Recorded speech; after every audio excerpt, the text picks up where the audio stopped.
Bismillahirrahmanirrahim. Assalamualaikum warahmatullahi taala wabarakatuh dan salam sejahtera. Alhamdulillah, pada tahun ini kita diberi sekali lagi peluang untuk meneruskan sesi persekolahan bagi tahun 2022-2023. Kepada pelajar-pelajar tingkatan 4, cikgu ucapkan syabas dan tahniah dan selamat kembali ke sekolah. Untuk pengetahuan pelajar-pelajar, aktiviti ko-kurikulum akan dijalankan seperti biasa. Mod perjumpaan yang dicadangkan adalah sama ada bersemuka ataupun secara atas talian bergantung kepada keadaan. Walau bagaimanapun, pelaksanaan akan dilakukan dengan mengikuti SOP yang telah ditetapkan oleh Kementerian Pendidikan Malaysia. Cikgu berharap pelajar-pelajar dapat melibatkan diri secara aktif dalam apa sahaja aktiviti yang dilaksanakan sama ada di peringkat sekolah, daerah, negeri, kebangsaan maupun antarabangsa. Pelajar-pelajar perlu bersungguh-sungguh melaksanakan aktiviti dan juga semasa pelajar menyertai barang pertandingan untuk memastikan pelajar mendapat tempat yang terbaik dan membawa nama baik sekolah. Selamat maju jaya.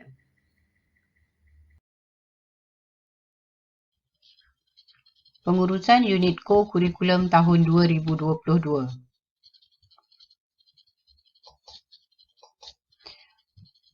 Moto bagi unit ko-kurikulum adalah mesti menang. Semua aktiviti yang melibatkan unit ko-kurikulum telah dijadualkan di dalam takwim berikut. Pelajar-pelajar boleh merujuk mengikut bulan dan mengikut tarikh di mana terdapat aktiviti yang dijalankan. Okey, sekiranya pelajar lihat yang ini, pada bulan 3 kita akan ada pendaftaran. Kemudian diikuti dengan perjumpaan kumpulan A yang pertama, kumpulan B yang pertama, kumpulan A yang kedua, kumpulan B yang kedua dan seterusnya. Pelajar-pelajar boleh rujuk di dalam jadual ni. Kumpulan A bermakna pada hari tersebut akan ada aktiviti bagi kelab persatuan dan juga sukan permainan, dan jika aktiviti melibatkan kumpulan B, maka aktiviti tersebut hanya aktiviti yang melibatkan unit uniform. Jadi pelajar boleh lihat, ini perjumpaan A, kumpulan A yang pertama, ini kedua, ini ketiga, keempat, kelima dan seterusnya. Sehingga 12 kali perjumpaan. Untuk perjumpaan kumpulan B, kita juga ada sehingga 12 kali perjumpaan. Pelajar-pelajar boleh rujuk takwim ini dan sekiranya ada perubahan tentang tarikh-tarikh aktiviti, pelajar akan dimaklumkan dari semasa ke semasa. Untuk pengetahuan pelajar,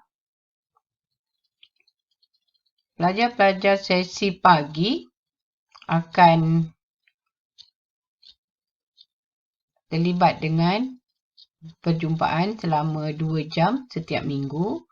Di mana kalau pelajar tengok di sini, kalau kumpulan A, aktiviti yang melibatkan sukan dan permainan adalah pada pukul 3 hingga 4 petang, dan aktiviti yang melibatkan kelab dan persatuan adalah daripada pukul 4 hingga pukul 5 petang.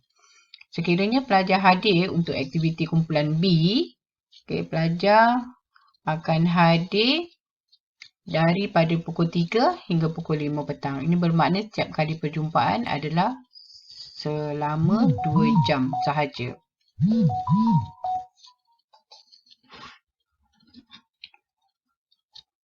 Untuk tata cara pelaksanaan aktiviti mingguan, pelajar-pelajar akan dimaklumkan sekiranya akan ada perubahan dari segi tarikh perjumpaan. Tetapi sekiranya tidak ada perubahan, kita masih mengikut takwim asal yang telah ditetapkan oleh unit ko-kurikulum.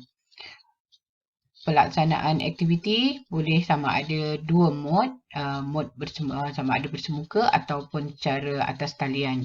Pelajar-pelajar akan dimaklumkan kiranya aktiviti dilakukan secara atas talian, platform apakah yang akan digunakan oleh guru penasihat masing-masing. Pelajar kena join platform yang ditetapkan oleh guru penasihat.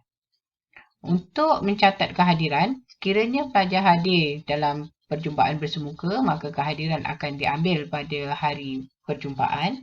Tapi sekiranya pelajar hadir untuk aktiviti atas talian, maka kehadiran akan diambil kira semasa aktiviti berjalan.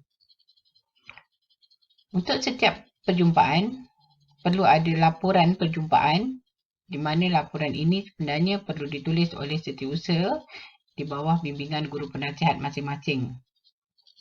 Pada tahun ini, dijangkakan akan ada 12 kali perjumpaan. Jadi, apa-apa sahaja perubahan akan dimaklumkan dari semasa ke semasa sekiranya ada perubahan.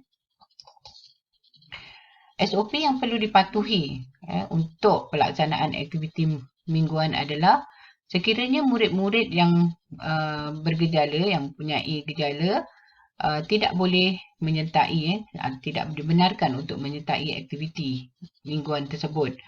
Dan sekiranya ada pelajar yang mempunyai imuniti badan yang rendah, maka mereka perlu mendapat kebenaran ibu bapa atau penjaga sebelum boleh dibenarkan menyertai aktiviti. Semua guru akan mengikuti SOP yang telah ditetapkan dengan mengambil kira penjarakan fizikal, kebersihan dan juga keselamatan sama ada sebelum, semasa atau selepas aktiviti dijalankan. Untuk pelajar-pelajar tingkatan 4, pelajar-pelajar digalakkan untuk memakai pakaian ataupun uniform lengkap mengikut badan beruniform masing-masing pada setiap hari Rabu. Pentaksiran aktiviti jasmani, sukan dan ko-kurikulum PAJSK. Beberapa komponen telah diambil kira dalam pentaksiran PAJSK setiap murid. Komponen yang terlibat adalah segak, ko-kurikulum dan ekstra-kurikulum. Segak adalah satu set ujian standard kecergasan fizikal untuk mengukur tahap kecergasan fizikal murid berasaskan kesihatan.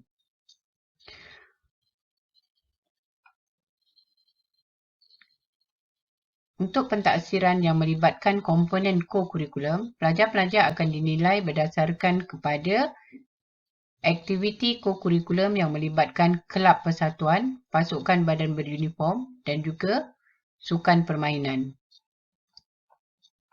Beberapa aspek telah diambil kira dalam pentaksiran ko-kurikulum ini, iaitu aspek penglibatan, penyertaan dan juga prestasi.